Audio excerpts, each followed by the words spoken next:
Bíblia Online. Não temas, porque eu sou contigo. Não te assombres, porque eu sou o teu Deus. Eu te fortaleço e te ajudo e te sustento com a destra da minha justiça. A história de Jó. Quando o céu e o inferno apostam em você, você já se sentiu testado além dos seus limites? Já teve a impressão de que tudo na sua vida estava dando errado, mesmo você sendo uma boa pessoa? A história de hoje não é apenas sobre sofrimento, é sobre fé em meio ao caos, esperança na lama da dor e resistência diante de ataques invisíveis. Prepare-se, porque o que você vai ouvir agora não é ficção, é real, é bíblico, é brutal.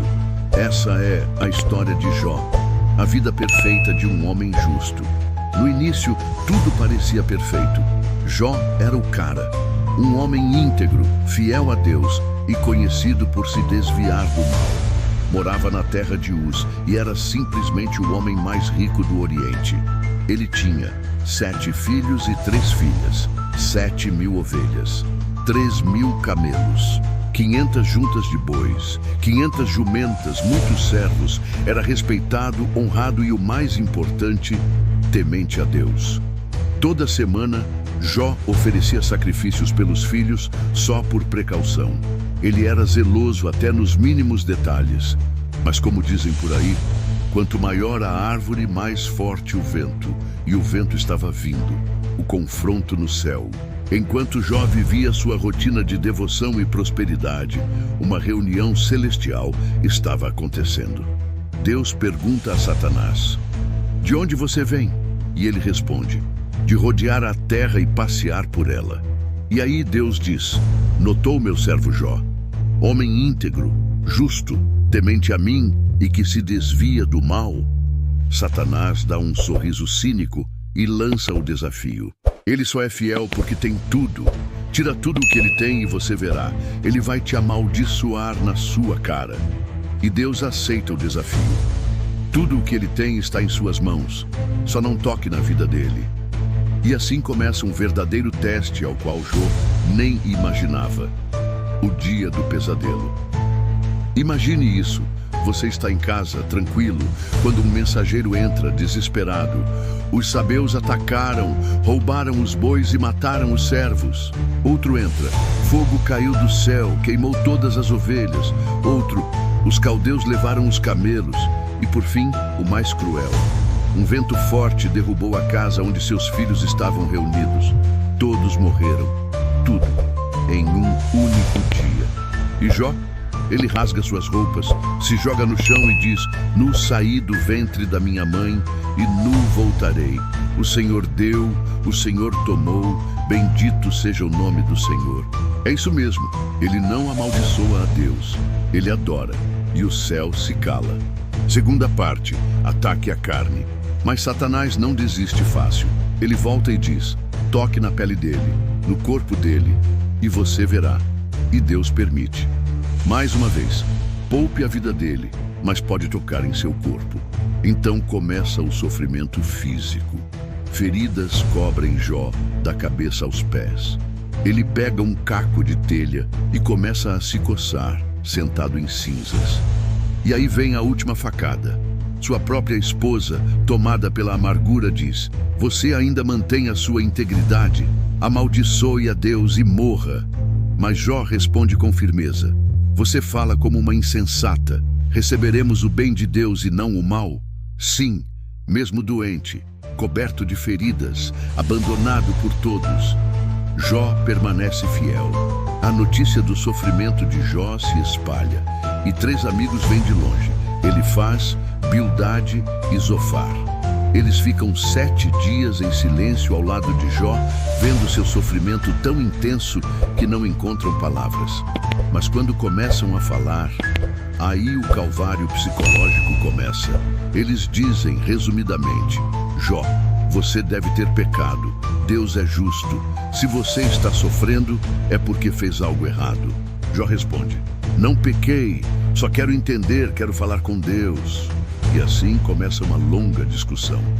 Capítulo após capítulo, eles tentam convencer Jó de que o sofrimento é culpa dele. Mas Jó insiste: Minha consciência está limpa. Esse é o ponto mais escuro da história. Jó está fisicamente destruído, emocionalmente abalado e agora espiritualmente confuso. Mas ainda assim, não nega sua fé. O clamor do homem que sofre. Chega um momento em que Jó grita: por que nasci? Por que Deus me colocou no mundo para sofrer assim? Ele amaldiçoa o dia do seu nascimento, questiona a justiça de Deus, deseja a morte. E aqui está a beleza. Ele não perde a fé. Ele está apenas sendo humano.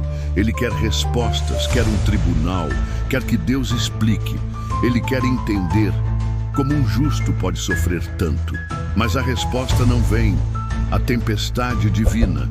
Depois de muitos capítulos de silêncio, debates e lágrimas, Deus finalmente fala do meio de um redemoinho, mas ele não dá respostas simples. Deus responde com perguntas. Onde você estava quando lancei os fundamentos da terra? Você consegue controlar o mar? Consegue fazer chover? Pode dar ordens ao raio? E vai além. Deus apresenta toda a complexidade da criação, o universo, os animais, os astros, e pergunta: você consegue entender tudo isso? Então, como quer entender os meus caminhos? Não é uma repreensão violenta, é um convite à humildade. Deus mostra que há um plano muito maior, que ultrapassa o entendimento humano. Jó então reconhece: eu falei de coisas que não entendia, agora meus olhos te veem. Me arrependo no pó e na cinza. E aqui acontece algo poderoso. Deus vira para os amigos de Jó e diz: vocês não falaram o que é certo sobre mim como Jó fez? Sim, mesmo questionando, chorando e se lamentando. Jó foi sincero. Ele falou com Deus, não sobre Deus.